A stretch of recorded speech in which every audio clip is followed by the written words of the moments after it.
Everybody's back in the office today. Tomorrow's show today. Thanks for listening to The Morning Rush. This is Jonathan Rush. There's Kelly Nash. Good morning. All right, so we get together today and talk about Tuesday's show. That way, if you got something you want to chime in about, you can do that. We've asked Tumbleweed to drink as much as Joaquin Phoenix the other night, so tomorrow's traffic reports will be even more interesting if you watch the Oscars. Joaquin was a little out of control. Wow. And he apparently doesn't understand dairy farming. He doesn't. And now all the dairy farmers that go to bed, I'm sure, because they get up at 3 o'clock in the morning. You guys missed it. Joaquin is very critical of the way you run your farming operations over there, separating the mother calves from the mothers, despite their, how do they describe their cries?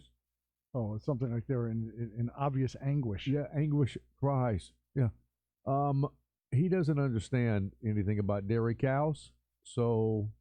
But nonetheless, he decided to use his acceptance speech to talk about dairy cows, which was just know that he's thinking about you.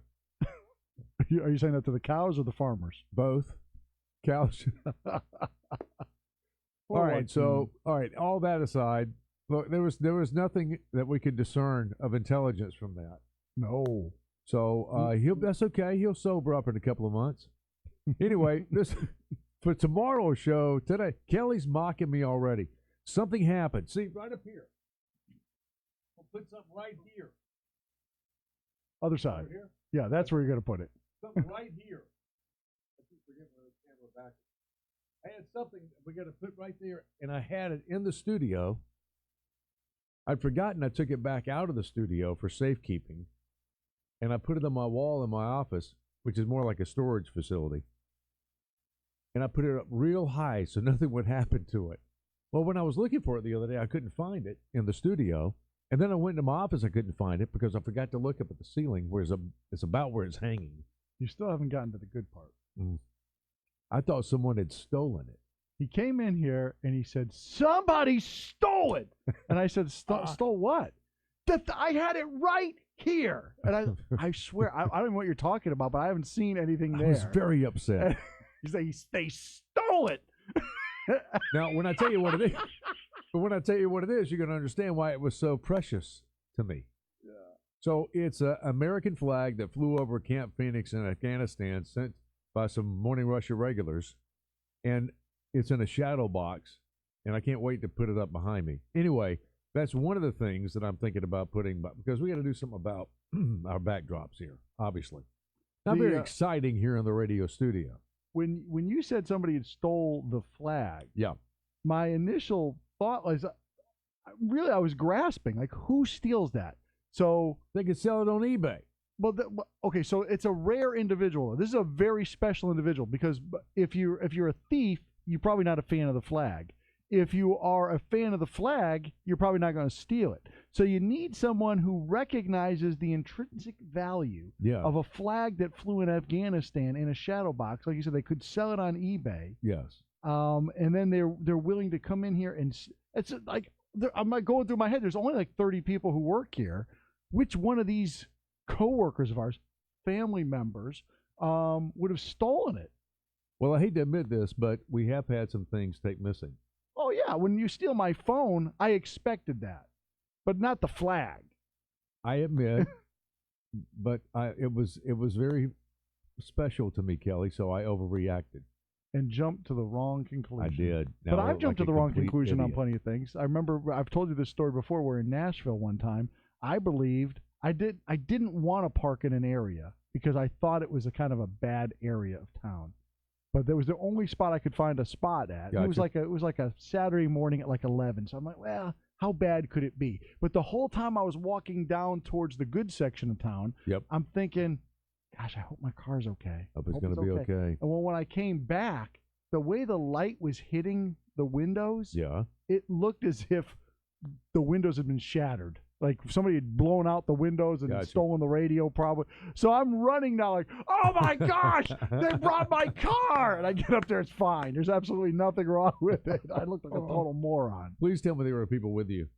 Yes. Okay, good. See, I wasn't the only person embarrassed myself I was in front of my friends and coworkers. All right, so I don't know what. You jump to the wrong conclusion, you pitch a fit, and you find yourself and you go, oh, okay, never mind. Never mind. You're all off the Never hook. mind. Now half the building's mocking me. Yeah. At least they know to keep their damn fingers off my flag. Damn thing flew over Camp Phoenix. That's what I'm talking about. Afghanistan, tumbleweed. It's a very special piece. We have a story about a girl who Jonathan used to have like as a side girlfriend. Remember years ago, Yeah. Jessica Simpson was the girl She was a hottie. that Jonathan. Oh my gosh, Jessica Simpson! Look how beautiful she is. She's something special. Yeah. Well, and now she's a billionaire, by the way. Right. Or so at least her company is. You would think that'd make her more attractive. I don't know what's happening to her, but when she had a child, she went on and told what's her name, Hoda. Yeah. On NBC. That's right. That former husband, Nick Lachey, had sent her a gift to celebrate the birth of her child. Mm-hmm. Well, then they asked Nick and his wife, Vanessa, well, what made you decide to send Jessica Simpson a gift? And they're like, we don't know what you're talking about. We haven't had any contact with her in years. And then, so for a while, there's been this like, who's lying? And why would somebody lie about sending a gift? Or why would she make it up? Right. So last weekend or something, she was on the Andy Cohen show. He's the guy who's like, he runs Bravo Network or whatever. He's got radio shows and stuff. And they said, well, tell us about the gift that you got from Nick. Well, Here we go. Here's what this is I'm just reading it. Well, I don't really know that I got a gift per se, but my gift with Nick is that he's happy. I mean, that's really a gift to me because I thought that I had crushed his heart. So then there's a follow-up to that. So did you actually get a gift? I didn't get a gift. I don't know where any of that came from. What is wrong with Jessica Simpson? I don't know where that came from. It came from your mouth. Yeah, That's where it came from. We all your watch mouth. the show. We should know. Don't try to string these sentences together hoping you'll get a paragraph out of it that won't make sense. Is it chicken or is it tuna? Yeah, the chicken of the sea. Yeah, we don't every know. time I go into the grocery store and I see tuna, I always think of her. God help her. So, I don't know. There's so many questions I have. Have you ever made up a lie about somebody sending you a gift? Yes. Matter of fact, we're going to be talking about that kind of tomorrow. 17% of Americans in a new survey say, they admit in the survey, that they have sent themselves flowers. Now, for it would have Valentine's to be Day. in a public place. You wouldn't send yourself flowers at home. So they're sending them to the office.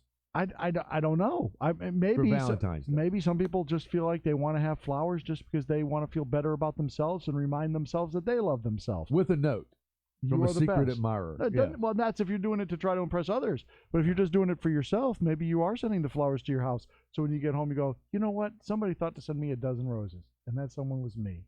Me loves me. I don't know. If that does it for you, You're the luckiest person alive. yes. I don't think it does do it for me. No, I don't think it that's does either. part That's of why it. it's at the office. You don't even take them home. You leave them at the office. How if about they that were guy? that special, they wouldn't be there the second day. That's the telltale. If those flowers were from someone that special, you would take them home with you. No, but they're still on the desk the next day. With the excuse of, I couldn't fit them in my car. It's where they'd tip over. How about this question? Okay. Do you, as a guy, sending flowers to a girl, even bother to send them to their house? Or do you recognize that the only purpose is to send them to the office? That's a great question. Yeah, if you send them to the house, why'd you waste that money with the delivery to there? That's the wrong address. Well, I guess nowadays they can Instagram it. It's not like 10 years ago when we didn't really have Well, social that's media. true. Nowadays, look what so-and-so sent. And by the way, I guess if you're going to lie, you could actually just go to a florist, take a picture of the thing in the vase, You could. and then just say, look what just arrived from my secret admirer. If you own a floral shop, you should set up like a selfie corner.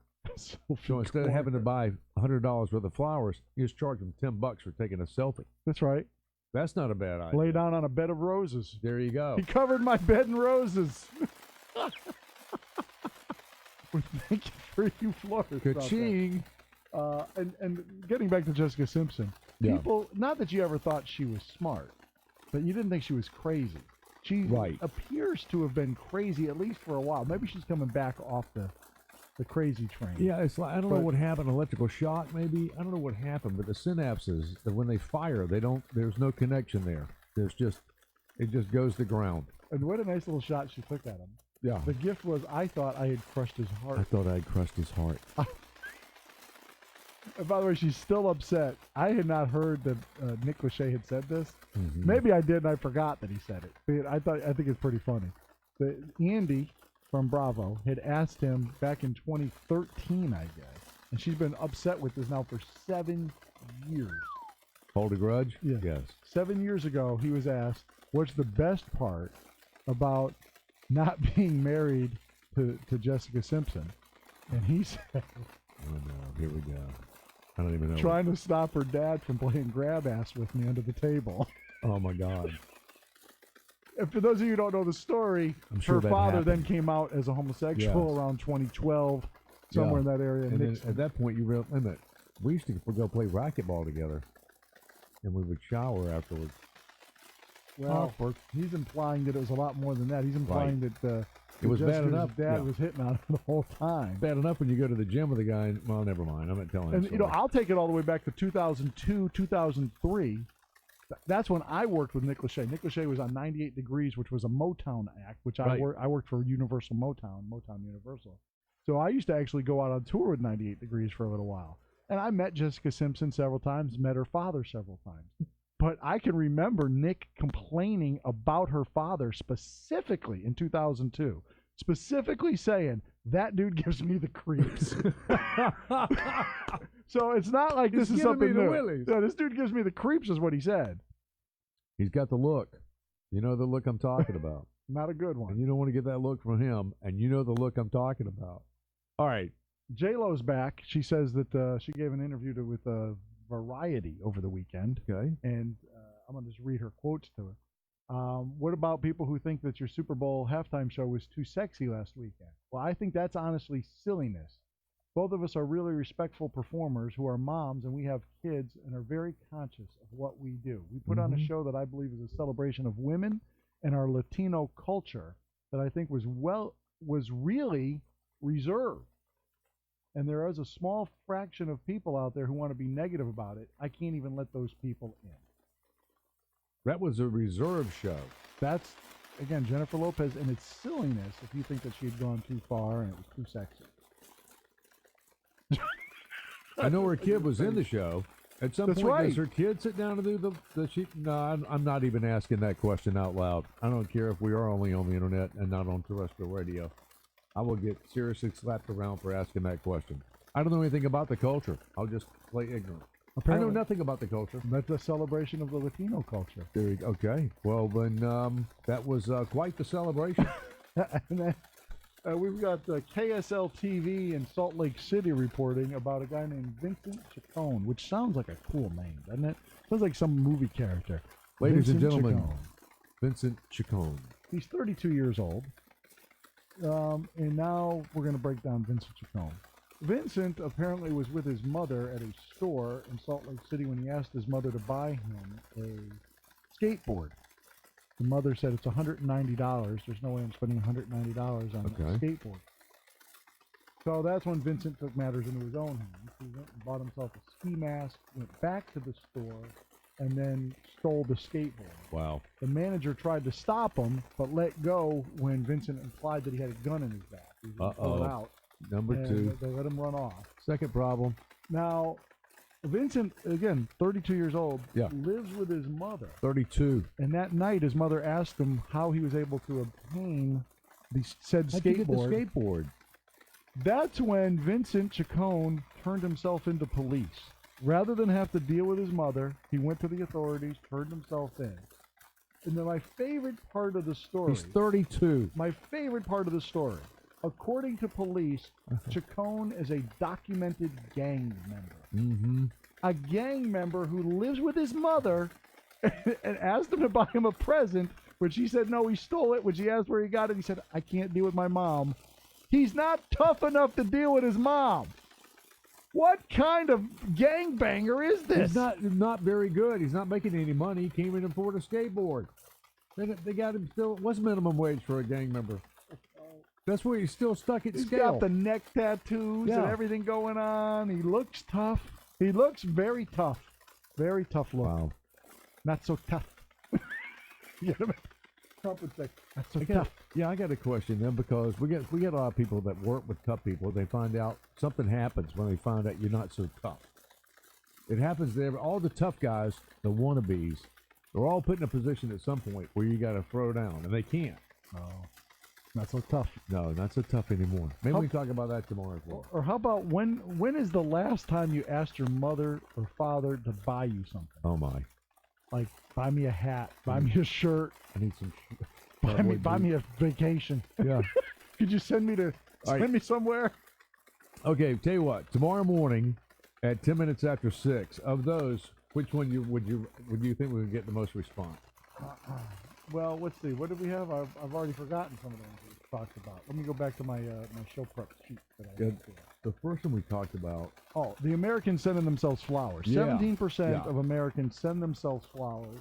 Let's talk about that one at 6:10. And then, of course, Jonathan jumping to the wrong. Oh yeah, we got okay. conclusion. I'll step out in front of the bus at 7:10, Yeah. and then you can back up over me, or you can admit you do the same thing with jumping to the wrong conclusion. We'll do that then. Okay. All right. And then if you also hear things, or you hear something in the office that you think we should talk about, or if tomorrow morning you want to jump in, you can do that as well at 978 WCOS 978-9267. And we appreciate it. We'll look forward to talking to you tomorrow on the air on 97.5 WCOS.